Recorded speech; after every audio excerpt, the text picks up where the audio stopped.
saya tidak begitu tahu ya kalau ada dugaan-dugaan kolusi. Saya tidak merasa berkolusi. Yang memilih Pak Habibie kan Pak Harto sendiri sebagai wakil presiden. Iya. Beliau yang besarkan 25 tahun.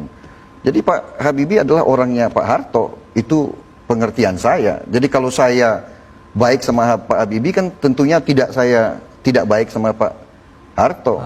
Ini dua orang yang saya hormati. Ya.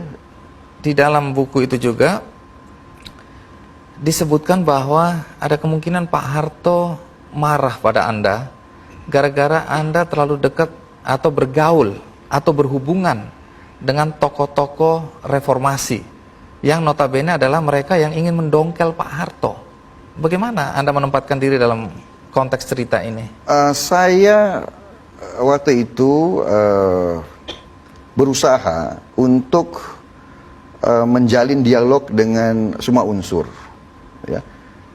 Dan saya berusaha untuk supaya kalaupun ada dorongan reformasi itu berjalan dengan konstitusional, dengan damai, ya, dan dengan sesedikit mungkin menimbulkan goncangan-goncangan kepada bangsa. Jadi itu motivasi saya, dan saya melihat bahwa diskursus ataupun dialog kan baik.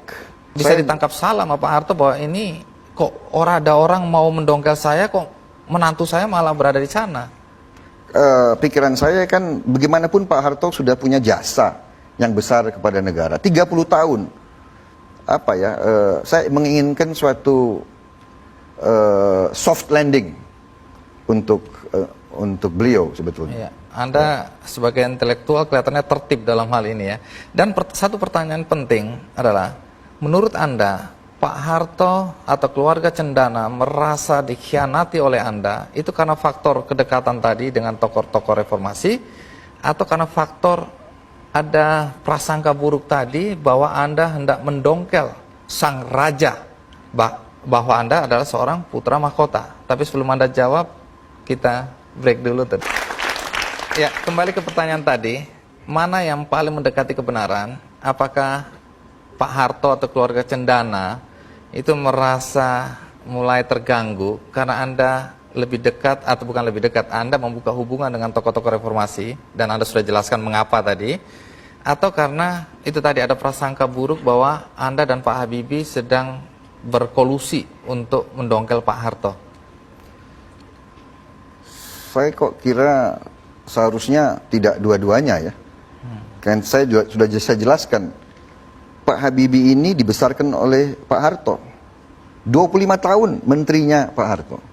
Jadi tidak ada alasan untuk curiga. Segala-galanya kan kepercayaan Pak Harto sepenuhnya di bidang teknologi iptek kepada Pak Habibie. Bahkan Pak Harto memilih Pak Habibie sebagai wakil presiden, kan berarti orang yang dibesarkan. Sangat dipercaya. Pak Habibie sendiri mengatakan kan Pak Harto gurunya beliau. Dulu kan Belanda mengejek kita.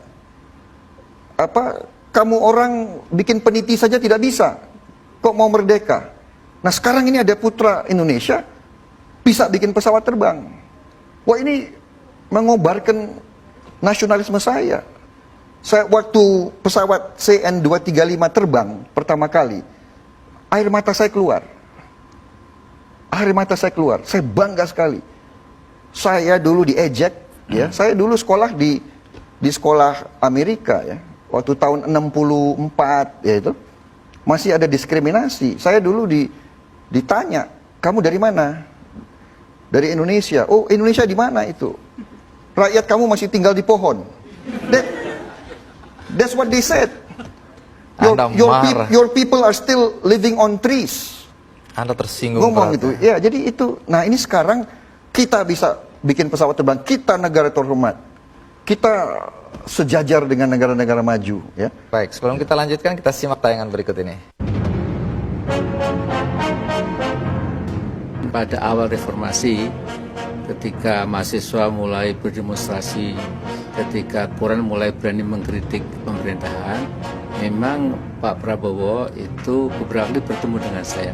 Saya melihat Pak Prabowo ini tidak kongruen sama dan sebangun dengan Cendana. Walaupun menantunya Pak Harto, tapi saya lihat pikiran-pikirannya itu sudah cukup jauh itu. buat saya dia jenderal intelektual atau intelektual yang jenderal. Waktu Pak Harto berada di Jepang, itu ada seorang yang menjadi connecting person ya antara saya dan Pak Prabowo itu. Kemudian ternyata banyak hal yang mirip juga, cuma dalam masa-masa yang sangat akut menjelang 20 Mei itu, saya ingat sekali dia mengatakan bahwa ada perintah gitu, dari hierarki yang lebih tinggi gitu, untuk menembak saya gitu. Dia bahkan menyebut nama tersebut gitu ya.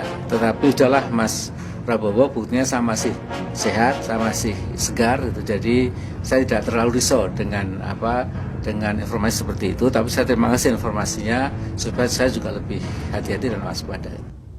Ya, Pak Prabowo, dalam hubungan dengan Pak Harto ada satu misteri yang mungkin harus Anda jawab, yaitu ketika Anda tahu bahwa Pak Harto yang meminta Anda dicopot, Anda mengirim surat kepada Pak Harto. Dan kemudian Pak Harto setelah keluarga Cendana merasa bahwa surat itu tidak pantas. Sebenarnya apa isi surat itu? Saya kok tidak merasa kirim surat pada saat itu. Oh, ini saya kutip dari biografi dari Pak Mitro, ayah Anda. Ya, saya kira begini ya, Pak Mitro itu kan mungkin ya... Pak Mitro itu ayah Anda loh. Ya, enggak, justru itu. Pak Mitro itu sangat cinta sama putranya. Iya. Dan karena itu dia mungkin tidak rela apa yang dilakukan terhadap saya kan. Jadi dia merasa harus membela saya dan sebagainya. Jadi Anda merasa ini dan waktu itu kan overprotect? saya kan sempat meninggalkan tanah air. Saya sekitar 13-14 bulan saya di Yordan ya. Jadi saya mungkin beliau mendapat informasi dari beberapa lain ya, tapi itu mungkin Anda masalah. sendiri Dan tidak beliau ya ingat, beliau tuh waktu itu sudah umur 80-an tahun ya. Jadi saya pengalaman dengan orang-orang yang sudah sepuh gitu. Ini bukan berarti nyindir Pak Habibie ya. Iya, saya tidak menyindir, tapi itulah. Baik, artinya dari Faktanya Anda begitu. sendiri Anda tidak pernah merasa mengirim surat. Kenapa yang, saya mengirim surat? Orang saya, ya kan?